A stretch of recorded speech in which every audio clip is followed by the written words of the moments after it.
नमस्कार, मैं यशपाल हंस करनाल से ज्योतिष की विभिन्न चर्चाओं के साथ, विभिन्न बातों के साथ मैं प्रस्तुत हूँ। आज मैं आपको शरीर के उन अंगों के बारे में बताता हूँ जहाँ पर कौन कौन सी राशि और कौन कौन सा ग्रह काम कर रहा है। ये बड़ा इंपॉर्टेंट चैप्टर है। आप सिर्फ मुझे सुनते रहना। अगर पहली बार में बात आपको समझ में ना आए तो मेरी वीडियो को आप रिपीट कर लेना। ये चीज़ मैंने अपने जीवन के अंदर इतनी ठीक और सटीक पाई है, वो मैं आपको बताता हूँ कि सबसे पहले हम मस्तिष्क को लेंगे। हमारे मस्तिष्क पर मेष राशि का पूरा अधिकार है, और अगर मस्तिष्क पर मेष राशि का पूरा अधिकार है तो मतलब कि इस पर मंगल का पूरा अधिकार है। अगर आपको सर में दर्द रहता है आदि इत्यादि ऐसी कोई चीज़ें लगती हैं तो आप मंगल का उपचार कीजिए, और मंगल का उपचार मीठी चीज़ है। आप गुड़ दान कीजिए या कोई मीठी चीज़ दान कीजिए, आपको लाभ होगा। बाकी जो हम दवाइयाँ आदि प्रोसेसिंग ये अपना करते हैं उसे बिल्कुल मत रोकना, क्योंकि वो भी एक किस्म से एक पद्धति है, उस पद्धति को हम नहीं छोड़ सकते। दूसरी राशि, राशि वृष, चेहरा हमारा चेहरा जो है, मुख से लेकर चेहरा, ये सारा वृष राशि के अधीन आता है, अर्थात ये शुक्र के अधीन आता है। जो लोग अति रूपवान, पर्सनैलिटी वाले, रूपवान दोनों और बात है, पर्सनैलिटी वाले, हजारों में एक खड़ा हो पहचाना जाए, समझ लो इसका शुक्र टॉप पे चल रहा है। अगर आपको किसी प्रकार की कोई दिक्कत हो तो आप शुक्र का उपचार कीजिए। शुक्र चावल का दान मांगता है, शुक्र दही का दान मांगता है, और कोशिश कीजिए आप दही का दान कीजिए और चावल का दान कीजिए। अगर आपके चेहरे पर किसी प्रकार की कोई प्रॉब्लम भी है, समस्या भी है, कोई स्किन रोग भी है, चाहे छोटी उम्र में बच्चों को मुहासे निकल आते हैं, उसका निदान होगा। तीसरी राशि हमारी कुंडली के अंदर, हमारा ये स्थान, फेफड़े भी आ गए इसके अंदर, ये मिथुन के पास है, अर्थात ये बुध के पास है। अगर आप महसूस करेंगे कि आपको कुछ चलते हुए सांस चढ़ता है, या आप कमज़ोरी महसूस करते हैं, ब्रीदिंग में आपको कोई प्रॉब्लम आती है, सांस लेते हुए आपको कोई दुख होता है, ये छोटी उम्र में नहीं, बड़ी उम्र में भी हो सकता है, आप बुध का दान कीजिए। बुध का दान लंगरों में मूंग का दान है। आप हरी चीज़ कोई भी दान कर सकते हैं। आप हरा पन्ना भी पहन सकते हैं, हरा पन्ना बुध का ही है, पहन सकते हैं। ये आपके लिए कल्याणकारी होगा, आपको ये चीज़ें नहीं होंगी। आगे मैं चलता हूँ कर्क की ओर। कर्क राशि कितनी इंपॉर्टेंट है, मैं अक्सर कहा करता हूँ कि मैंने कर्क पर बहुत ज़्यादा स्टडी किया। कर्क राशि हमारे हृदय से संबंधित है। जिन मेरे बंधुओं को हृदय रोग हो जाते हैं, ब्लड प्रेशर हो जाता है, यह प्रॉब्लम हो जाती है, समझ लीजिए कर्क राशि कहीं ना कहीं कमज़ोर है। और कर्क राशि का स्वामी चंद्रमा का दान नमक है, दूध है, दो चीज़ें। ये लंगरों में दान कीजिए, कर्क राशि ठीक होगी। हम एस्ट्रोलॉजर्स के पास, हम डॉक्टर नहीं बन सकते, नहीं बनना चाहते हैं। हम वो बातें बताते हैं जिन्हें आप अपने घर में कर सकते हैं, खुद कर सकते हैं। बाकी जो वैज्ञानिक चिकित्सा होनी है वो तो होनी है। आगे राशि सिंह, ये सिंह, कन्या, तुला, वृश्चिक, मैंने पिछली बार भी आपको बताया था, ये चार राशियां सीधी हमारे पेट से रिलेट करती हैं। जैसे ये स्पष्ट तौर पर कह रहा है कि पेट और गर्भ का स्वामी सूर्य है, अर्थात सिंह राशि है। कन्या राशि कमर, जिन लोगों को कमर में बहुत दर्द रहता है, मानना पड़ेगा कि उनकी कन्या राशि में दुर्बलता है, और कन्या राशि बुध की है। ये फिर मूंग के दान की बात करती है। मूंग का दान कीजिए, कमर का दर्द घटेगा, आपकी समस्याओं में समाधान होंगे। तुला राशि, ये हमारे मूत्राशय से संबंधित है। आप जिनको देखते हैं ज़्यादा उनको मूत्र आ रहे हैं, नहीं आ रहे, यानी कि यूरिनरी ट्रैक्ट इन्फेक्शन से वो ग्रस्त है, यूरिन की समस्याओं से ग्रस्त है। तुला राशि भी एक केंद्र की राशि है, इसका स्वामी भी शुक्र है। दही का और चावल का दान कीजिए, ईश्वर कृपा करेंगे। आगे चलता हूँ, वृश्चिक राशि हमारी गुदा से रिलेट करती है। जिन लोगों को बवासीर, भगंदर आदि ऐसी तकलीफ़ें हो जाती हैं, मान लीजिए मेष लगन होगा और वृश्चिक राशि 8वें घर में आई पड़ी होगी, और अगर कहीं उसमें केतु बैठ जाए तो उनकी यह समस्या का समाधान निकलते ही मुद्दत लग जाती है। आगे चलता हूँ। धनु राशि।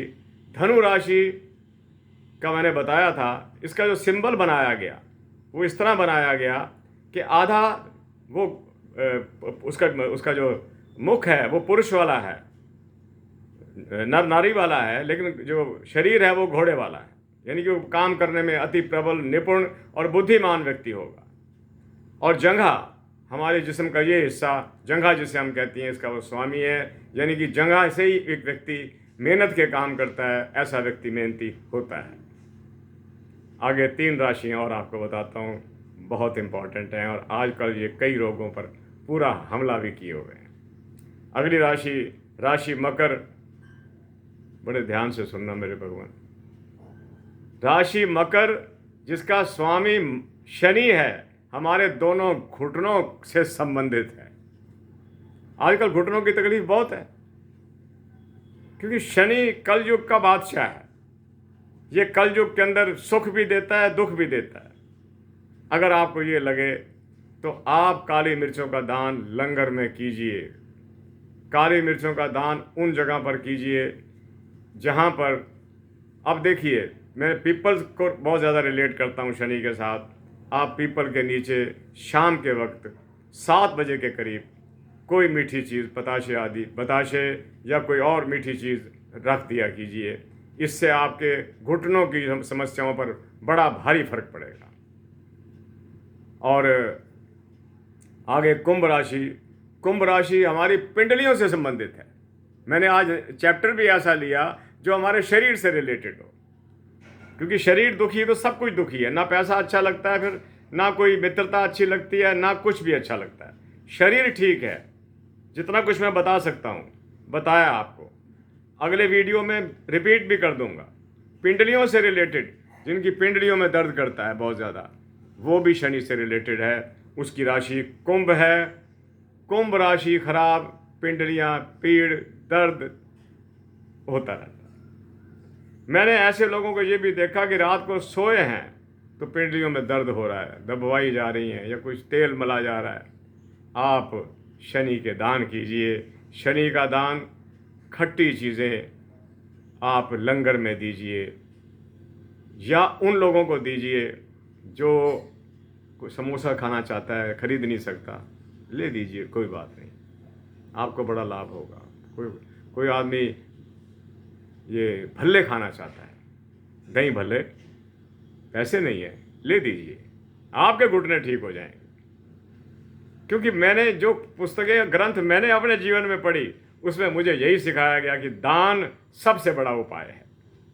आप कितने भी उपाय कर लो, लेकिन दान से बड़ा कोई उपाय नहीं है इस संसार के अंदर। जब आप दान देते हैं तो दूसरे के मुख से स्वयं में आशीर्वाद निकलते हैं, और ये आशीर्वाद सबसे बड़ा उपाय है।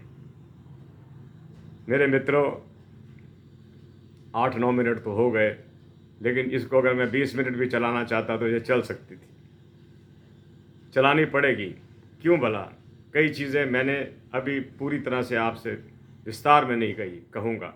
हमारे दोनों पैर, हमारे दोनों पांव, ये मीन राशि के अंतर्गत आते हैं। पैरों का भी अपना अपना है। कईयों के पैर बहुत सुंदर, उनकी कंस्ट्रक्शन होती है। कईयों के पैर ऐसे देखे फ्लैट फुटेड हैं, बीच में मोरी नहीं, चलने में दिक्कत होती है। कोई जूता पहनते हैं पूरा नहीं आता, और चलने में बहुत दिक्कत होती है। ये मीन राशि, समझ लीजिए कि इसकी मीन राशि ठीक नहीं है, कुंडली में बृहस्पति ठीक नहीं है। आप हल्दी का दान निरंतर कीजिए, लेकिन कीजिए लंगरों में। जो चीज़ आपने लंगर में दे दी, समझ लो सार्थक हो गई, क्योंकि वहाँ खाने वाले बहुत होते हैं। जहाँ खाने वाले बहुत हैं, वहाँ आशीर्वाद देने वाले भी बहुत हैं। ये 12 राशियाँ थी, 12 राशियों पर मैंने चर्चा करी, और मैं अपनी पुस्तक को आज अपने पास रख के बैठ गया था कि मैं कहीं चूक ना जाऊं, आपको सब कुछ बताने में समर्थवान बनूं। आपको अगर समझ आ गया हो तो बहुत अच्छी बात है, ना आया हो तो वीडियो को रिपीट कर लीजिएगा। मीन राशि जो है वो पैरों से, मकर घुटनों से, कुंभ पिंडलियों से, जांघें धनु से, और वृश्चिक गुधा आदि से। इस तरह मैंने आपको सिंह का भी बताया, कर्क का भी। कर्क तो हृदय के लिए है, इसका ज़रूर कीजिएगा। दूध और नमक का दान कीजिएगा लंगरों के अंदर। जिनको हार्ट प्रॉब्लम है उनका भी कीजिए। और जिनको शुगर आती है, ये मैं बताना ही भूल गया आपको, उनका शुक्र कहीं ना कहीं डिस्टर्ब है, पक्की बात है। शुक्र हमारे पेशाब और मूत्र की बीमारियों पर उसका पूरा कब्जा है। आप दही का और चावल का दान कीजिए, कहीं ना कहीं ईश्वर कुछ ना कुछ कृपा तो करेंगे। दान व्यर्थ नहीं जाया करते। इसी के साथ मैं यशपाल हंस आपसे आज्ञा लेता हूं, इन्हीं चर्चाओं के साथ, नई बातों के साथ मैं फिर मिलता हूं आपसे। ये मैंने जो है वो जो पुस्तक है उसका पृष्ठ नंबर 46 है, और ये उस पर सारा का सारा काम, सारा कुछ मेंशन किया हुआ है। 46 पेज पर 12 राशियों पर दिया हुआ है कि मानव अंगों की कौन कौन सी राशियां हैं। मैंने अपनी तरफ से कुछ नहीं बताया, जो महापुरुष लिख गए वही आपको बताया। कई लोग खंडन किए बैठे होते हैं, मेरी सेहत पे कोई असर नहीं पड़ता। मैं तो जो पढ़ा 40 साल में वही आपको बताता रहता हूँ। ये करिएगा, मैं फिर इसको एक बार रिपीट कर दूंगा। इसी के साथ मैं यशपाल हंस करनाल से आपसे आज्ञा चाहता हूँ। मुझे सब्सक्राइब करते रहा कीजिए, लाइक देते रहा कीजिए, शेयर करते रहा कीजिए। यही मेरा प्यार, आपका प्यार है मेरे साथ, और मैं आपका आभार मानूंगा। नमस्कार। जय जगत, जय भारत। नमस्कार।